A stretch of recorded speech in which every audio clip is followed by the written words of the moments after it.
It all started the day my sister showed up at my door, unannounced, with her 2 little boys and a suitcase that looked like it had been dragged through hell.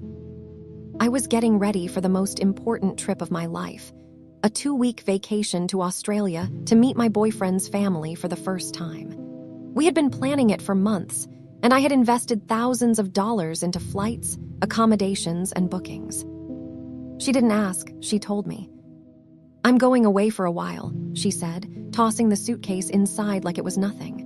"Watch the kids." No explanation, no details. Just a vague comment about needing time away and how I should be grateful for a chance to spend time with my nephews. At first, I didn't argue. I've always loved those boys like they were my own. They're sweet, innocent kids who never deserved the chaos their mother constantly dragged them through. But something felt different this time. My sister was more distant, colder. She didn't hug her kids goodbye. She barely even looked at them. She just walked away and got into a car I'd never seen before, a big black SUV with a man driving who didn't even glance at me. Still, I welcomed the boys in. I gave them warm meals, clean clothes, and a real bed to sleep in. They were quiet the first few days. My youngest clung to a little dog plushie like it was a lifeline. My oldest barely spoke and flinched every time my phone rang. I didn't push them, I just tried to make them feel safe. But as the days turned into a week, and then another, I stopped hearing from my sister entirely. No texts, no calls, no updates. I started to worry. I contacted our mom, and as usual, she dismissed my concerns with her usual attitude. "Oh, she's probably just taking some time for herself. You worry too much."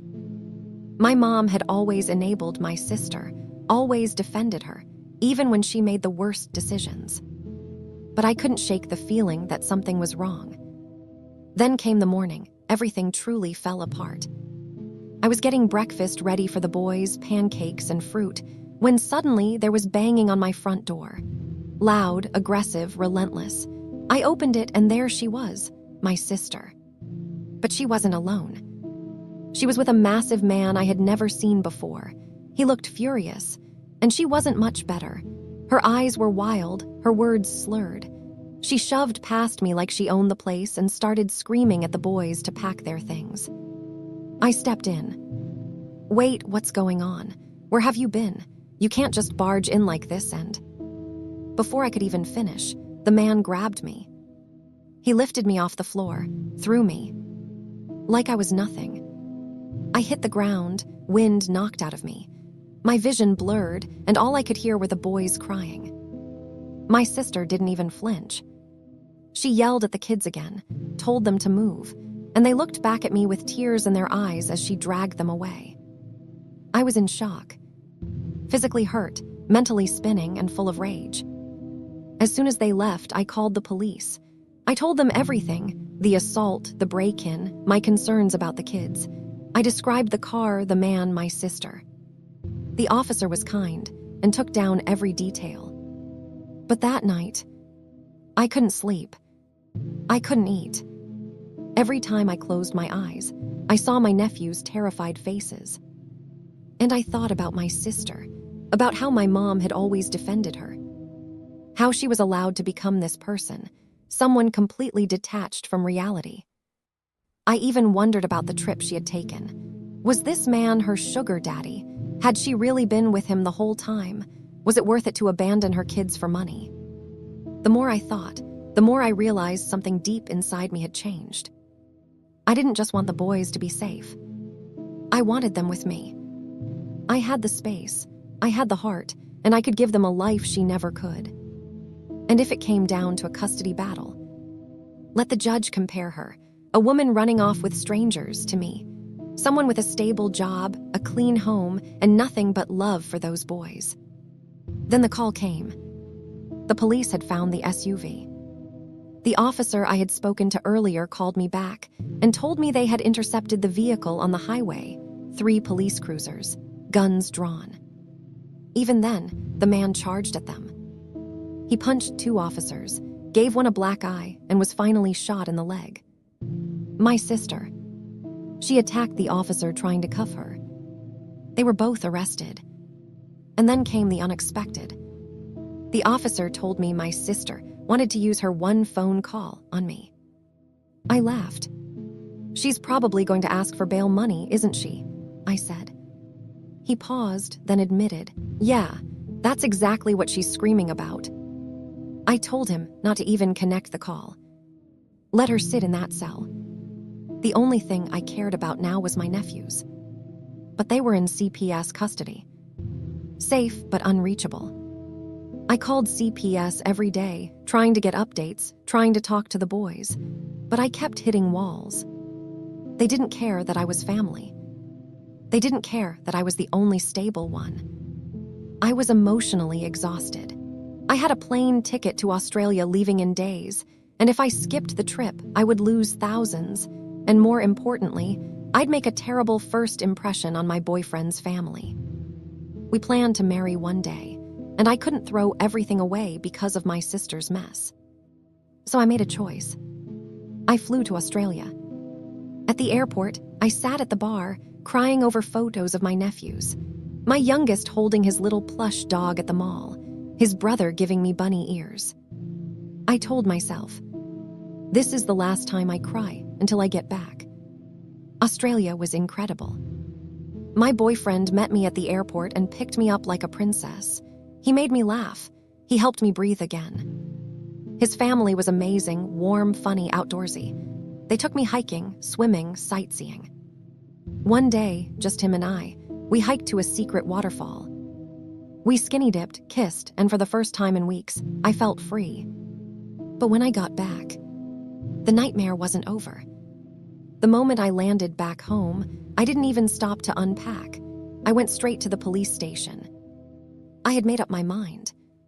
I was going to press charges. Not just against my sister, but against my mother too. And look, people can judge me all they want. They can say it's family, you should forgive, don't take it that far.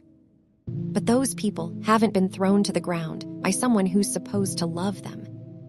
They haven't watched a man, twice their size, physically pick them up and toss them aside, just so their sister could forcefully take two innocent kids who didn't even have time to put on their shoes. And they definitely haven't had to look up from the floor with tears in their eyes, only to see their sister spit in their face like they were nothing. So yeah, I pressed charges. Breaking and entering. Endangering a minor. Assault. Everything. And my mom, she might not have thrown the punch, but she opened the door to violence. She helped them break into my home. She stood there, watching the chaos unfold, doing nothing. She was just as guilty. At the station, the officer took my report and informed me that the CPS investigation into my sister was still ongoing. That part infuriated me. After everything she had done, after the violent arrest, after putting those kids in danger, how was there still a question about whether she should be a parent? I tried to stay calm. But deep down, I was boiling with rage. Especially because I kept thinking about my nephews. My youngest had this little stuffed dog he brought everywhere. He even slept with it. When they were ripped out of my home that day, he didn't even have time to grab it. That plush dog stayed behind, and it stayed with me. Every morning, I'd wake up and see it sitting on the edge of the bed. Sometimes I'd cry. Other times, I'd just hold it against my chest and pray to whatever was listening that those boys were okay. Because I knew they weren't just scared. They were lost. They were probably wondering why I didn't protect them. Why I let someone take them away like that. But I hadn't given up, not even close. After weeks of calling CPS every single day, demanding updates, pushing for answers, the decision finally came. CPS had officially decided to remove custody from my sister. They placed both of my nephews into protective care. And this time, it wasn't temporary. If my sister ever wanted to see them again, she would have to fight in court. When the CPS worker explained this, I asked them something that had been burning in the back of my mind. Would she even stand a chance of getting them back? They hesitated. Then they said, "Well, it depends. If a more fit relative were to step forward and request custody, the court might consider it. That was all I needed to hear. I immediately filed a separate court case to fight for full custody of my nephews. I didn't care how long it would take. I didn't care how expensive the lawyers would be. I would go into debt, sell my car, quit my job if I had to. But I wasn't going to let those boys slip through the cracks. I hired the best family attorney I could afford, knowing full well that custody battles are brutal. But before that process could even begin, the first court case started. The criminal case against my sister for breaking into my house. I remember walking into the courtroom on the first day and seeing her again for the first time since it all happened. Since that morning. Since she spit in my face. Needless to say, it wasn't exactly a happy reunion. When the trial began, the judge went over the charges, and then he mentioned something that made my sister completely lose her mind. He said I had filed for full custody of her children. I guess her public defender hadn't told her. And right there, in the middle of the courtroom, with guards and the judge watching, she snapped. She turned to me slowly, called my name, and launched herself at me like a wild animal. She clawed at my face. She tried to pull my hair out in chunks. It took 2 bailiffs to rip her off of me.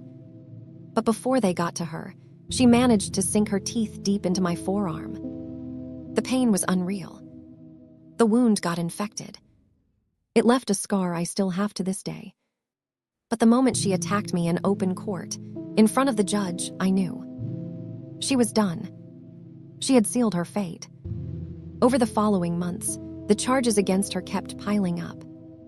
Assaulting officers, child endangerment, violation of parole, contempt of court. It took almost 2 years, but eventually she was sentenced to life in prison. No parole, no chance of appeal. She was gone. And my mom. She stayed out of jail only because she flipped on my sister. She testified in court, crying fake tears, blaming everything on her precious daughter. It was the first and last time I saw her after that. I cut her off completely. I had seen enough. Enough lies. Enough betrayal. Enough cowardice. I was done with both of them. But the custody battle still wasn't over. My nephew's birth father, who had been missing for years, suddenly appeared and tried to fight me in court for full custody. He brought in his extended family. They tried everything to paint me as some overreaching aunt with no real claim. But they didn't have what I had. They hadn't woken up crying at 3 a.m. thinking about those boys. They hadn't seen the fear in their eyes when my sister grabbed them by the arm and dragged them away. I fought like hell. Every day. Every hearing. Every deposition. And after 2 long years, I won. I'll never forget the day my nephews came home. I had decorated both of their rooms with everything they loved. Superheroes.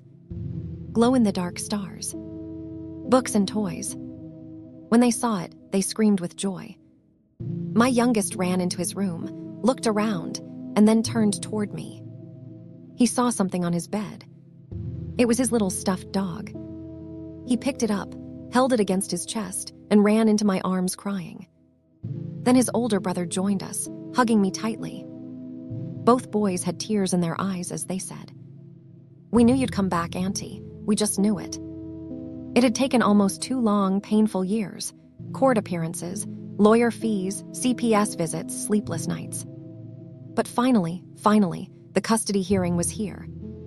My sister was gone, locked up, far from any courtroom, never to see daylight again.